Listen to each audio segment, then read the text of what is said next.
Heated Rivalry, the major cultural phenomenon that you are, a juggernaut, if you will. For weeks, the show has had me in a chokehold. Not to mention, I can't get enough of Hudson Williams' content, and Connor's story is a beautiful man as well.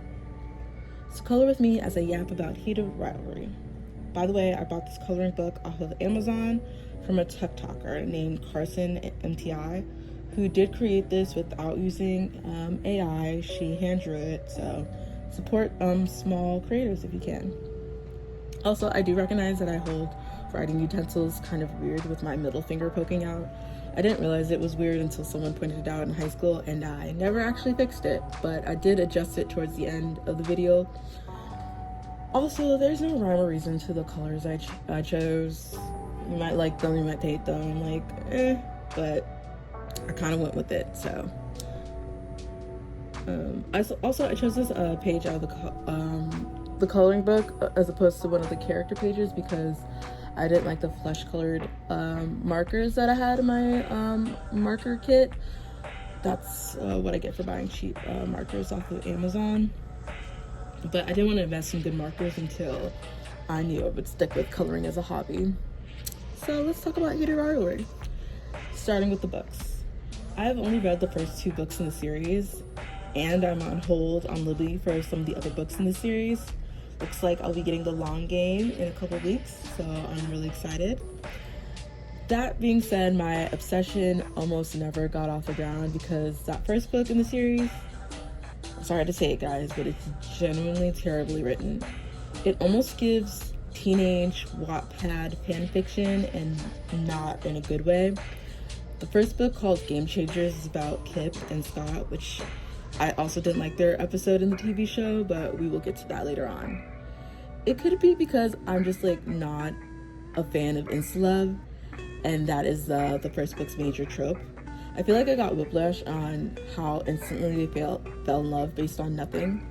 I just did not buy into their love story like at all. I'm someone that can like easily suspend my disbelief for a good story, but I just could not do it with this book. I rated it 2 stars. Not to mention, I felt like some of the scenes in the book kind of ended abruptly, and there was a lot of tell and no show, as like writers like to say. But I had committed to reading the first 2 books because I knew the show was mostly based off the second book, called Heated Rivalry, like the show. So I thought I'm probably just gonna read the first and the second book and then tap out because that first book really put a bad taste in my mouth. But I'm so glad I read the second book because it is such an upgrade.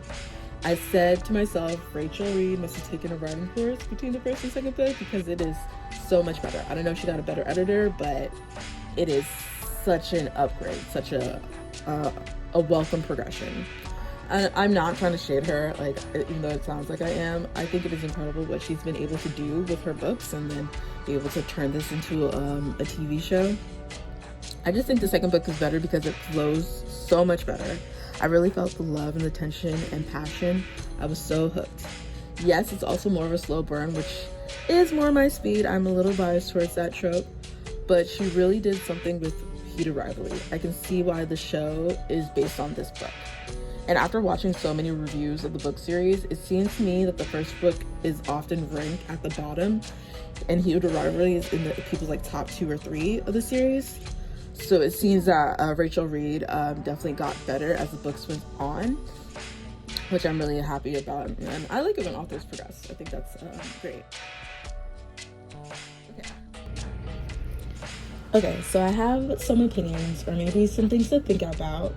First and foremost, if it wasn't obvious before, I really love the show and enjoyed it and enjoyed the books.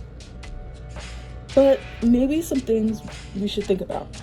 So, Heated Rivalry, the book, has gotten a lot of praise for featuring an autistic main character. But here's the thing. Rachel Reed did not intend to write Shane as autistic. She made him autistic retroactively because a lot of fans, and I think I read somewhere that Hudson Williams himself associated a lot of his characteristics with autism. At first she said no, he's not autistic, but I'm speculating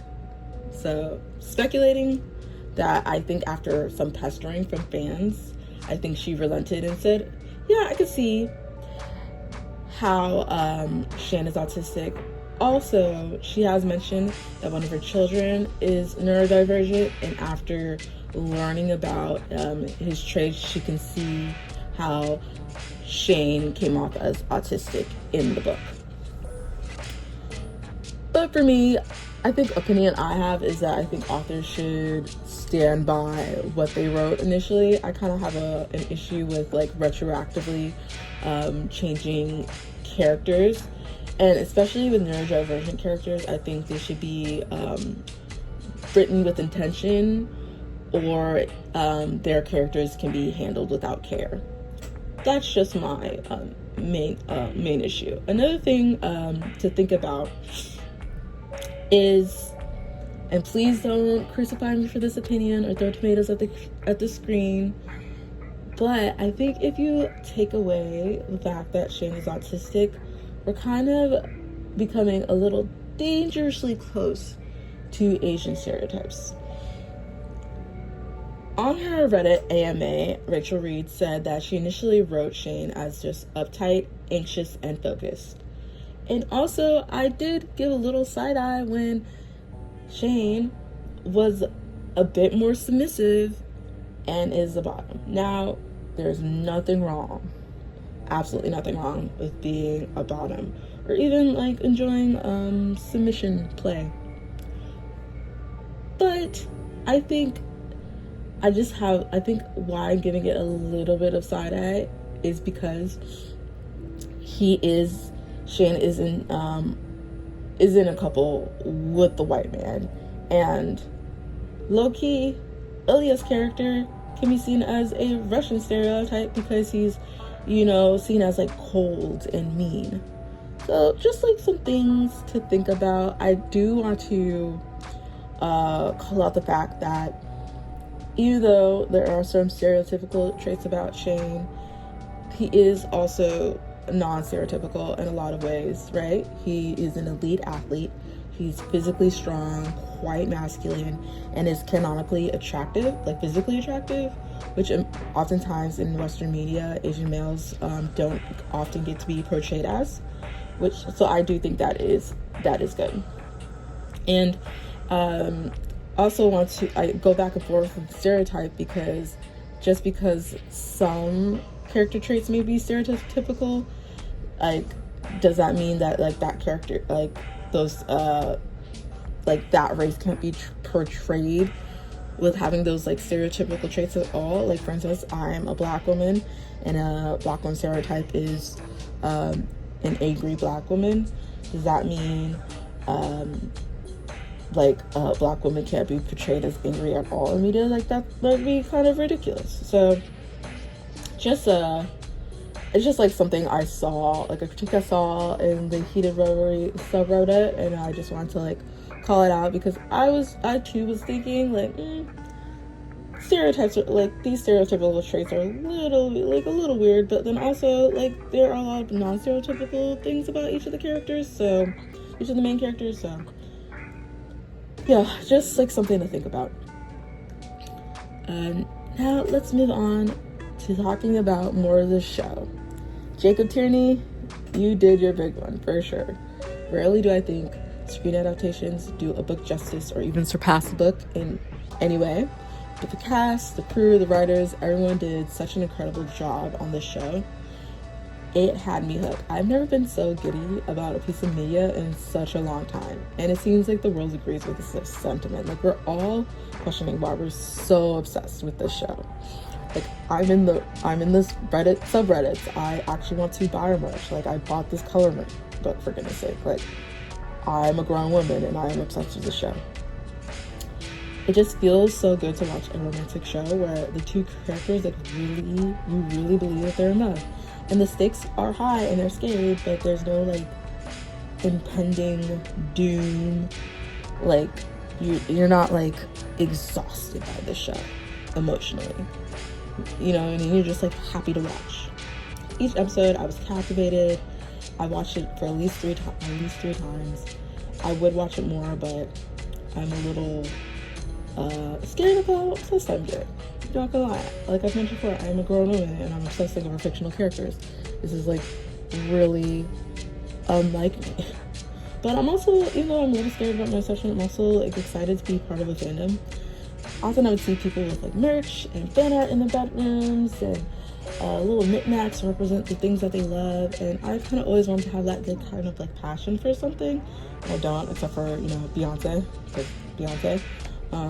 But it is exciting to be part of a fandom, even though I am a little unmoored by it. So back to the TV show, and less about how I'm doing and if I'll be okay after discovering the show. Probably I won't. My favorite episode is the cottage episode, because they're so obviously in love and they're being so cute by the water, and I'm like literally giggling, kicking my feet as I watch it. They're so cute. My least favorite episode is episode 3, because I just don't care about Scott and Kip. I don't know why. I think the actors were great, and I've seen like a lot of the actors for episode 3 getting a lot of hate from fans, and I think that's like a little bit weird. I know we all love Shane and Ilya, but you know, like let's calm down with the hate towards them. It is very odd. They were literally the game changers. Just because I don't like care about them at all, like their episode showed that like making a choice for yourself and living your truth can help other people live theirs. I mean, I guess that's more so episode 5, but episode 3 definitely sets that up. Another reason why I love The Cottage so much is because it shows like how great of a relationship Shane has with his parents and how accepting they are of him. I thought that was a beautiful thing to be portrayed. Overall, the show, I genuinely give it a 10 out of 10. The only critique is that I wish it was more episodes. I wish it was longer. I need more of that, and I can't believe I have to wait pretty much a whole year to get another season of Heated Rivalry, and I can't believe I waited so long to watch the show. I think I wanted to wait a while to watch the show because I really want to read the books first, just so I can, you know, compare and contrast them. But the show is amazing, and I can't wait to see where this like fandom goes, where the show goes. I wonder how many books Rachel Reed is going to write, because I think she's coming out with the 7th one in June.